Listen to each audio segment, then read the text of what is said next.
আসসালামু আলাইকুম। ঘুমানোর দিক বদলালে বদলে যাবে আপনার জীবন। আপনি জানেন কি? এই পৃথিবীতে আল্লাহ ৩ টি শক্তি দিয়েছেন, যা মানুষের শরীরে, মনে ও জীবনে সরাসরি প্রভাব ফেলে।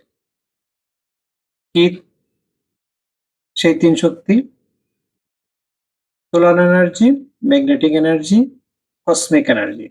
প্রথমটি সূর্যের আলো, দ্বিতীয়টি চৌম্বক শক্তি, আর তৃতীয়টি হচ্ছে কসমিক শক্তি অর্থাৎ মহাজাগতিক শক্তি। আজ আমরা জানবো সেই চৌম্বক শক্তি নিয়ে। বিজ্ঞান বলে এই শক্তি উত্তর দিক থেকে আসে, আর তাই যদি আপনার বাড়ির উত্তর দিক খোলা থাকে তাহলে সেই শক্তির প্রবাহ বাড়ে। এমনকি যখন আমরা ঘুমাই তখন মাথা কোন দিকে আছে সেটাও খুব গুরুত্বপূর্ণ।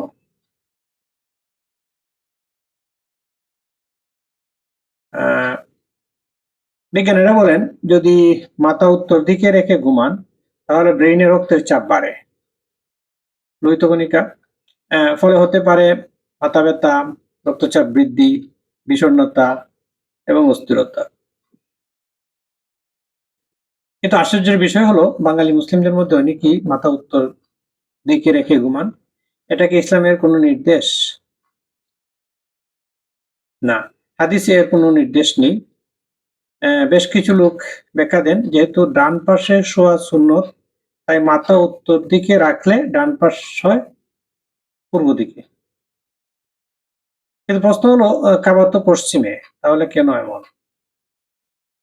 আসলে ঘুমানোর দিক নিয়ে হাদিসে বলা হয়েছে আল্লাহর জিকির করতে করতে ঘুমোতে যাবে, কিন্তু কোনো নির্দিষ্ট দিকে মুখ করে ঘুমানোর কথা বলা হয়নি জোর দিয়ে, বা এমনিতেও আমরা এখনো আমি আমার জানা মতে আয়ুর্বেদিক এবং মডার্ন মেডিসিনে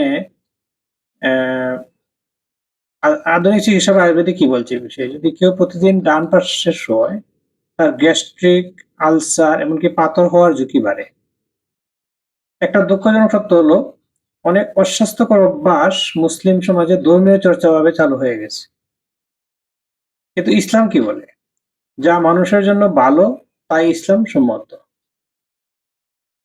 শরীর ও মনের সুস্থতার জন্য বিজ্ঞান ও ইসলামের সমন্বয় করা জরুরি, কারণ শক্তিশালী মুমিন দুর্বল মুমিনের অপেক্ষা আল্লাহর কাছে বেশি প্রিয়। চলুন আমরা জানি এবং বুঝে নিজের অভ্যাসগুলো ঠিক করি, কারণ ভালো থাকা আল্লাহর এক বিশেষ নিয়ামত। ভিডিও ভালো লাগলে লাইক, কমেন্ট ও শেয়ার করবেন, আর আপনার বন্ধুদের জানাবেন। আর এখানে আপনাদের কোনো গঠনমূলক প্রশ্ন থাকলে আমাকে বলবেন।